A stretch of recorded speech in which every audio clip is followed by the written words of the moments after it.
Hi, my name is Vickye Ashton, and I was a two-time gestational surrogate, as Nick said, for two different gay couples who coincidentally knew each other. And I'm almost made me cry.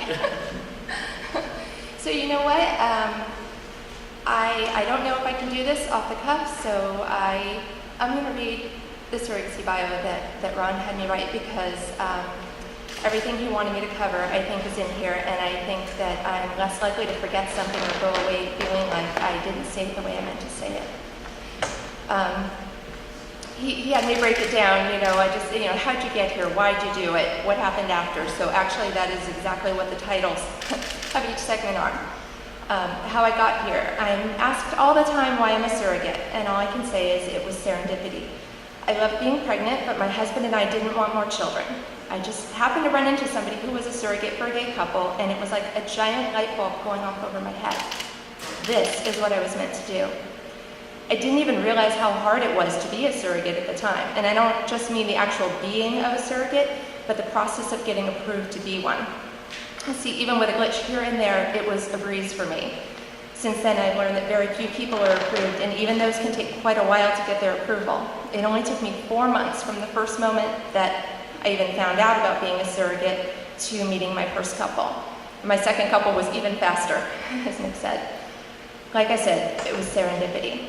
I'm also asked why I wanted to do this for a gay couple, and it is as simple as this. This is where my heart is. This is who I wanted to help. Sorry. It's truly not fair what gay men have to go through in order to be a parent. Okay, I didn't expect to cry this early. I wanted to be a part of the solution. How we met. I used an agency for both of my matches, Growing Generations, and I have never regretted that, because without them, I would not have met these two amazing couples.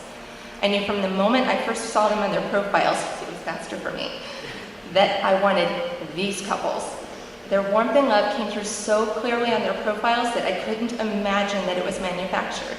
Meeting them only confirmed this, and I knew within 5 minutes into the meeting that I was in this with everything I had. How the journey went. The problem with this part is there is nothing interesting to write. There was no drama, no problems, no arguments. We were honest with each other, and we didn't play games. I got pregnant on the very first try, both times with twins. The guys would come out to visit, get to go to doctor and ultrasound appointments, and we would all visit. I think the key to this part was our communication. I made sure to tell them everything I thought that I would have wanted to know if I had been in their shoes, and I tried my best to make sure that they knew they could ask me anything, and I wasn't going to be offended. I tried to make sure that they knew that they had some control, some say, some involvement in all of this. I couldn't even imagine what it would be like to try and do my pregnancy from a distance of 2,000 miles away, and I tried very hard to be sensitive to that. In turn, they were very respectful of me, my privacy, were very trusting that I knew what I was doing and that I had their best interests at heart. And all of this is what made our journey so amazing, but not very interesting to tell. How my family responded.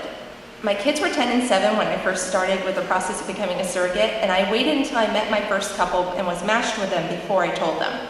I sat them down and I explained everything to them and then asked if they had any questions. They had 2.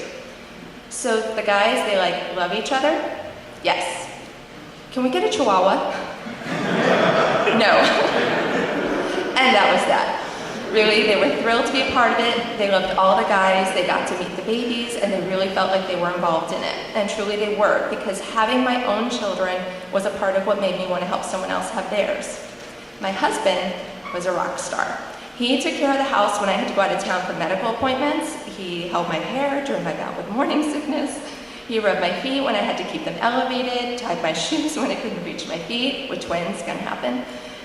He ran the entire show when I was on bed rest with the first twins from 28 to 36 weeks. He took off work when I had my C-section with both sets, and he catered to me as I healed. And I can't say it enough, rock star.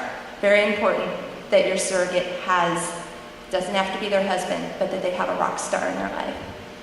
How my community responded. I live in a small rural area in Central California called Corscold, and I don't know how many of you have been there, but it is not the California portrayed on TV.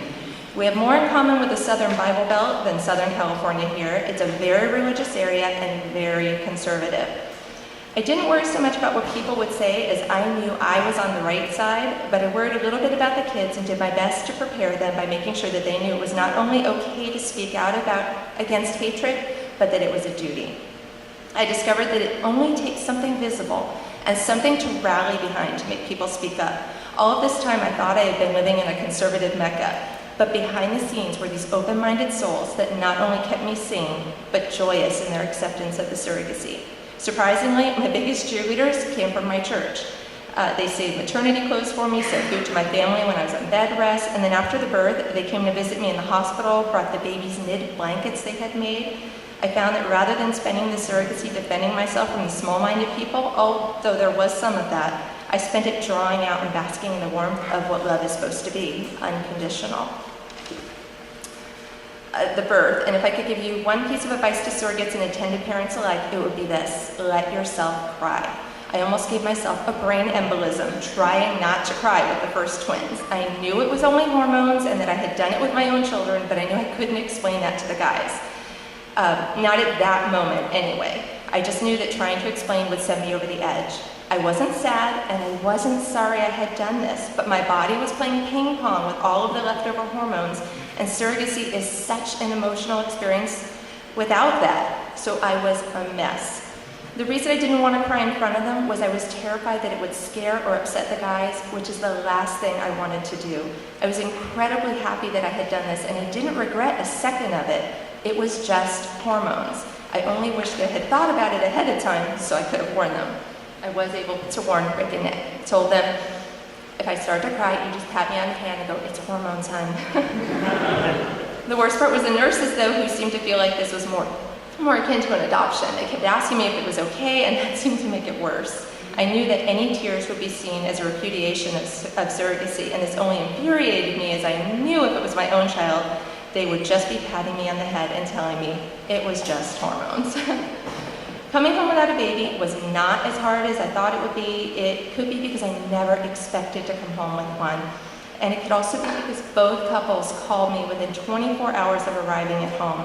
And that postpartum phone call meant the world to me. Sorry, I've never forgotten that. And have always appreciated that. Even before I realized that not every surrogate is as lucky as I was. And how I feel now. There are very few things in my life that I'm sure of, but surrogacy is one of them. It's something I have never regretted doing, and would do it again in an instant. It's an experience that I have trouble putting into words sometimes, but only because the words seem inadequate. Amazing, beautiful, awe-inspiring, life-changing, they all come close, but still fall short. It's like trying to describe a miracle while being rendered mute. And I can only say, this surrogacy took a girl who didn't really know her place in this world and gave her a sense of purpose and a feeling that she was part of something bigger. And in my heart, even though I'm done, I will forever be a surrogate. Thank you.